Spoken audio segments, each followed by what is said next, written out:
বন্ধুরা, খুব ইন্টারেস্টিং একটা পাজেল আমরা আজকে সলভ করব।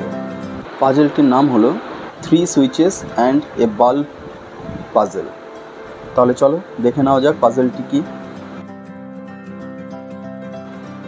মনে করো একটি রুম এবং সেই রুমটির বাইরে 3টি সুইচ রয়েছে। এবার এই রুমটির ভেতরে একটি বাল্ব ঝুলছে।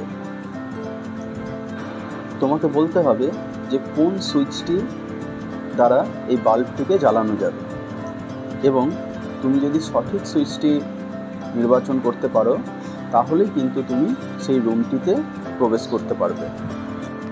Before going to the solution, I am requesting to you all, if you like this video, then please like, make comment and share this video to all of your friends. Thanks. চলো তাহলে সমাধানটি দেখে নেওয়া যাক। মনে করো তুমি প্রথমে সুইচ 1 এবং সুইচ 2কে একসাথে অন করলে, এবং কিছুক্ষণ পর তুমি সুইচ 2কে অফ করে দিলে। এরপর তুমি রুমটিতে প্রবেশ করলে।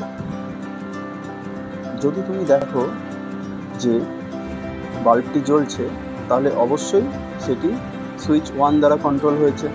কিন্তু বাল্বটি অফ থাকলে সেক্ষেত্রে তোমার কাছে দুটো চয়েস থাকছে, হয় সেটি সুইচ 2 অথবা সুইচ 3 দ্বারা কন্ট্রোল হবে। এখন তুমি যদি বাল্বটিকে স্পর্শ করে দেখো যে বাল্বটি গরম অনুভব হচ্ছে, তাহলে জানতে হবে যে সেটি সুইচ 2 দ্বারা পরিচালিত হয়েছিল। কিছুক্ষণ জ্বলার জন্য বাল্বটি গরম হয়ে আছে। কিন্তু যদি সেরকম কিছুই মনে না হয়, তাহলে সেক্ষেত্রে অবশ্যই আমরা বলতে পারি যে বাল্বটি সুইচ 3 দ্বারা কন্ট্রোল হবে। এইভাবে তুমি একবারেই সঠিক সুইচটি নির্বাচিত করতে পারবে।